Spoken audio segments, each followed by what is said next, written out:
महाराज जी, आजकल इतनी मतलब डिस्ट्रैक्शन, सोशल मीडिया, सोसाइटी में दिखावा, इन सब के बीच में अपने बच्चों को कैसे ध्यान और भक्ति मार्ग पे मोटिवेट करें? महाराज जी, आज माहौल बहुत खराब हो रहा है उसके। अगर आप अपने बच्चों को नहीं संभालते हैं तो व्यसन में फंसते चले जाएंगे, बेविचार में फंसते चले जाएंगे। बहुत गलत समय चल रहा है, क्योंकि मोबाइल में जो चाहो सर्च कर लो।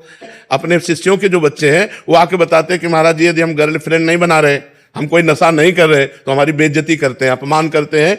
तो बोले अब हमारा सर झुका के चलना मुश्किल होता है, इसलिए हम उनके साथ नशा करने के लिए तैयार हो जाते हैं, उनके साथ गर्लफ्रेंड करने के लिए तैयार। समझ रहे हैं?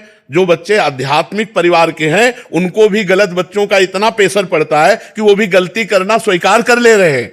देखो, हम आपको सच्ची बात कह रहे हैं, 20 वर्ष तक यदि बच्चा ब्रह्मचारी रहे, 20 वर्ष तक, चाहे वो बच्ची हो चाहे बच्चा हो, 20 वर्ष तक ब्रह्मचर्य रहे, 20-22 में ब्याह हो, तो एक अच्छा गृहस्थ बनेगा।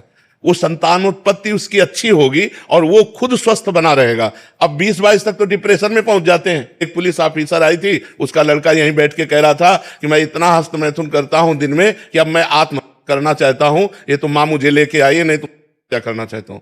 और अगर आप लोग नहीं समझेंगे, आप लोग नहीं संभालेंगे बच्चों को, तो कैसे संभलेंगे? इसलिए कह रहे हैं कि आप खुद अपने आचरण शुद्ध करो, आप खुद अच्छे आचरण वाले बनो और अपने बच्चों को अच्छे आचरण वाले बनाओ। बैठकर उनको मित्रवत समझाओ। गलत आचरण, गलत व्यसन, ये उनके जीवन को नष्ट कर देंगे। 20 वर्ष तक की अवस्था को अगर आप बचा ले गए व्यसन और व्यभिचार से, तो बहुत अच्छे हमारे राष्ट्र के सामाजिक सेवा करने वाले बन सकते हैं। और जो व्यभिचार और व्यसन से बाल्यावस्था से ही युक्त हो गया, वो हमारे समाज की सेवा नहीं कर सकता।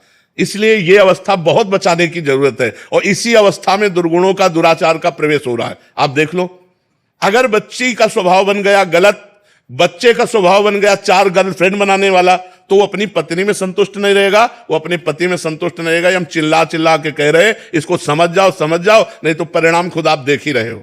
लेकिन ये चीजें बाल्यावस्था में ही सुधारी जा सकती हैं, जवानी में नहीं सुधर सकती है। तो हमें लगता है हमें अपने बच्चों को सुधारना चाहिए, सत्संग सुनाना चाहिए, अध्यात्म ज्ञान देना चाहिए और नाम जप कराना चाहिए, तभी सुधरेगा। तो हम प्रार्थना करते हैं कि हमारी जो नवीन पीढ़ी है, हमारी बात को समझो। आपका जीवन बड़ा मंगलमय होगा, बड़ा स्वस्थ होगा, आप गृहस्थी में जाओगे, बड़ा प्यार भरा जीवन रहेगा। और ऐसे मनमानी आचरण करोगे तो आपकी गृहस्थी ही चौपट हो जाएगी।